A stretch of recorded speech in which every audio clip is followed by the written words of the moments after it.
اصل میں اس بیگ میں آپ کے ماں باپ کے ارمان ہوتے ہیں، اس بیگ میں آپ کے ماں باپ کے سپنے ہوتے ہیں، اس بیگ میں آپ کے ماں باپ کی کمائی ہوتی ہے، اس بیگ میں آپ کے ماں باپ کی خون پسینے ہوتے ہیں، انہوں نے دن رات محنت کی ہوتی ہے اس لیے کہ مجھے اپنے بیٹے کو پڑھانا ہے، اس لیے مجھے اپنی بیٹی کو پڑھانا ہے۔ ہم کس چیز اور یہاں پہ جو بات آتی ہے نا وہ موٹیویشن کی آتی ہے۔ سر ہم موٹیویٹ کیسے رہیں؟ موٹیویٹ رہنے کے لیے سب سے پہلے آپ کو اپنا ریزن دیکھنا پڑے گا کہ میں جو کام کر رہا ہوں اس کا ریزن کیا ہے۔ جتنا آپ کا ریزن اسٹرانگ ہوگا نا اتنا زیادہ آپ موٹیویٹ رہو گے۔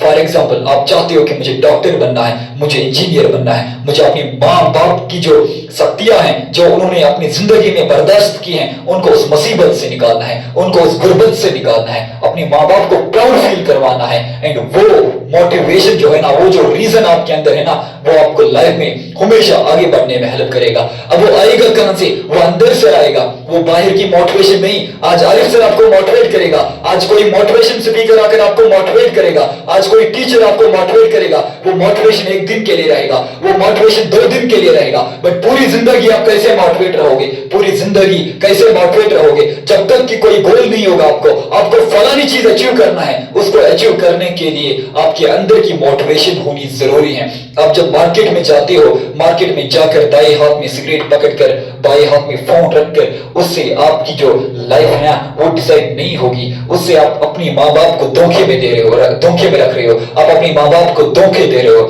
آپ کو اگر اپنی لائف میں کچھ اچیو کرنا ہے نا تو وہ اچیومنٹ کے لیے آپ نے جو موٹیویشن چاہے نا وہ اپنے پیرنٹس کی طرف آپ کو دیکھنا پڑے گا۔ جب آپ صبح گھر سے نکلتے ہو نا آپ کے کاندھوں پہ جو بیگ ہوتا ہے آپ کو لگ رہا ہے کہ یہ صرف میرے کاندھوں پہ بیگ ہے، اس بیگ میں صرف کاپی ہے، اس بیگ میں صرف پین ہے۔ اصل میں اس بیگ میں آپ کے ماں باپ کے ارمان ہوتے ہیں، اس بیگ میں آپ کے ماں باپ کے سپنے ہوتے ہیں، اس بیگ میں آپ کے ماں باپ کی کمائی ہوتی ہے، اس بیگ میں آپ کے ماں باپ کی خون پسینے ہوتے ہیں، انہوں نے دن رات محنت کی ہوتی ہے اس لیے کہ مجھے اپنے بیٹے کو پڑھانا ہے، اس لیے مجھے اپنی بیٹی کو پڑھانا ہے۔